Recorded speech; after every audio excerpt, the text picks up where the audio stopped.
The White House is continuing to axe executive orders from Obama, and it's pretty ridiculous. It's utterly absurd because these executive orders that they're getting rid of are basically common sense and standard basic human decency. So the Hill reports here, President Trump repealed the so-called blacklisting rule Monday that required federal contractors to disclose labor violations. The Obama-era rule was intended to prevent the government from contracting with businesses responsible for wage theft or workplace safety violations at any point within the last 3 years. But business groups feared it gave unions the upper hand at the bargaining table.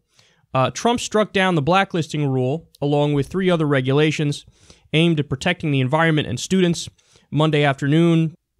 Okay, so I love the unnecessary jab at the environment and students.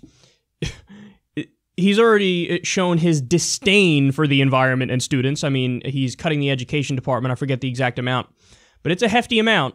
And of course, he's just absolutely gutting the EPA. We know that he picked Scott Pruitt to be the head of the EPA. Scott Pruitt sued the EPA 14 times. He's a climate science denier, and he proclaimed that carbon dioxide is not necessarily linked to global warming. So that's a disaster through and through. But now he's saying, how about we get rid of this rule that when the federal government contracts with a business, that the business needs to have basically no outstanding safety violations or wage theft going on. So in other words, Obama said, hey, how about whenever we do business, the federal government does business with somebody, there can't be complaints happening at that time within the past 3 years where the workers are like, you didn't pay me. Like, I've been doing all this work and you didn't pay me, or you're underpaying me. I mean, this is what's called wage theft. How about we contract with businesses that actually do the right thing for their employees and actually pay them because they earn their money? Then Trump's administration's like, no. How about no? Now, I love how they admit, well, that would give the upper hand to unions. So in other words, they're admitting, well, union businesses, I mean, they have to treat their employees much better. So we don't want to bias this whole process in favor of businesses that treat their employees better. That would be crazy. Equal opportunity, even for the people doing wage theft. That's what we're in favor of. Now, the reason why Trump might be feeling this way about this issue is, first of all, I'm sure a lot of the companies that he'd be willing to do business with and give contracts, federal contracts to them, I'm sure that they gave him campaign contributions, so he's just returning the favor. Hey, you scratch my back, I scratch yours. That's the way it works. It's always worked like that in Washington under Republicans and Democrats. That's part of it. But maybe the other part of it is Trump himself has done wage theft. Now, don't forget, Trump, despite all of his rhetoric on the campaign trail, got these illegal immigrants, disgusting, why are they here? Deport all of them, what's happening? This is terrible. Trump himself hired illegal immigrants. Not only did he hire illegal immigrants, Trump also paid people less than minimum wage and in many instances stiffed his workers. Now, when he was interviewed about this during the campaign, he said, no, that's not true. Look, the only time I didn't pay workers is when they did a shitty job. When they did a bad job, I said, I'm not paying you. You did a bad job. Now, I love that excuse because, first of all, that's not the way it works. Like, you're not allowed to, oh, you did a bad job, now I'm not paying you. You can maybe ask for a discount, or you could ask for them to fix it, and the fix is at no extra charge. But the idea of, no, I don't like what you did, I'm not paying you. Well, then anybody could say that at any time, even if they actually secretly like what the person did. I don't like it, so I'm not paying you. So that's not an excuse either way. But furthermore, they would cite specific, I think it was construction workers in this case, but some workers for Trump. They would say, oh, what about this company? And Trump was like, oh, I love them. I'd hire them again. And then they'd go talk to that company and they'd be like, he didn't pay me for my last 2 jobs. The guy owes me over $50,000. So I don't know why. I always bring this up as if like, oh, shocking, but it's Trump. It's really not even all that shocking. I mean, there are proven connections, for example. This isn't something I discussed often, but there were proven connections between, the mafia and and Trump. Okay, seriously, are we all this naive? You're going to have somebody who's a real estate mogul in New York City in the fucking 80s, and you don't think there's going to be some mafia connections? How stupid do you have to be to believe that? Of course there are. But the thing is, on the list of the problems with Trump, that almost ranks near the bottom because all the other problems are just so beyond the pale and absurd. I mean, the guy fucking did wage theft. He stiffed his workers. As he complains about illegal immigrants, he hires illegal immigrants. He outsourced his own jobs. We spoke about that a million times. Over a dozen countries.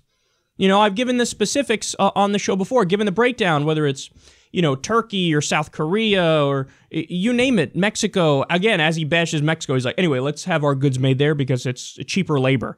As he pretends like he cares about the American worker. So this is just further evidence that he's not looking out for you. I mean, I think if he was looking out for the average Joe, I think if he was looking out for the little guy, if he was looking out for the middle-class worker, maybe he would keep that rule in place that says you can't do wage theft from your workers. Just a thought. And by the way, where are the Democrats? Now, again, you're out there screaming I think they have a rule every 5.5 minutes. There has to be some Democratic politician who shrieks Russia. I know you're busy, you know, trying to connect the dots and be like Glenn Beck with his chalkboard and pretend like Trump's a Manchurian candidate, and you're busy pushing for Trump to be more hawkish on Russia, which makes no sense because you also say he's a thin-skinned buffoon who's trigger-happy and crazy, so now you say, no, but I want that guy to be more hawkish. Okay, that makes no sense. But while you're busy doing that, you know, there are real things to talk about and real things that would just absolutely hammer Trump in the media in a way that lands because it contradicts everything he said during the campaign. You know, the Russia thing, I'm sorry, but it's just not going to connect with a single mother in Cleveland just trying to keep the lights on. It's not going to connect with somebody, I don't know, trying to pay the bills in Wisconsin who lost their factory job recently. It's just your head is up your own ass in that DC bubble where you think all you have to do is mention Russia and that's it. Argument over. We win. We're going to win in 2020. Isn't it going to be great? It's not enough. You got to talk about things that actually matter to people. Minimum wage, single-payer healthcare, free college, you name it, stuff like that. Well, here we have an instance where there's no counter-argument to, oh, you are siding with corporations that are screwing over their workers in this instance by getting rid of a rule that says only companies that don't do wage theft can get federal contracts. There's no counter-argument to that. So if you were to bring this up and hammer it, what do you think would happen? Trump's approval rating he would probably already be 20-something%. He's 36% right now, and that's with the Democrats not having their shit together. If the Democrats had their shit together and they were hammering away on stuff like this, oh, forget it, because people would realize immediately, oh, he said he was going to drain the swamp. He is the swamp. Look at what he's doing. He's bathing in the swamp. He's meeting with the swamp and saying, I'm going to let you get away with stealing money from your workers. So he's giving you golden opportunity after golden opportunity, and they just keep passing it up. Again, one of the ones that just I can't get out of my head is the fact that his first day as fucking president, Trump said, Trump signed an executive order that said, let's raise taxes on the middle class. The Democrats didn't make a peep about it. I didn't hear a single Democrat say anything about it. There's a great article about it in The Intercept that goes into detail with exactly what happened. What he did is he rolled back what is an effective tax break for first-time home buyers for the middle class. So he got rid of that. That's an effective tax increase on the middle class. Democrats never mentioned it. They never mentioned it. You know, I would be screaming that from the rooftop in every single fucking interview about Donald Trump. None of them mentioned it.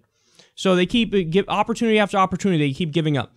Guys, you have to talk about this for strategic reasons, for politics, but also for policy, because the substance of this is disastrous and you're really screwing over good people, regular people, working people. But again, the Democrats have their own problems where they don't care too much about working people. They're also busy selling out to corporations, which is why maybe they only focus on stuff like Russia. Because if you actually start talking about stuff like single-payer healthcare and free college, but you have no intent to deliver on that, well, then you are shitty liars also now, aren't you?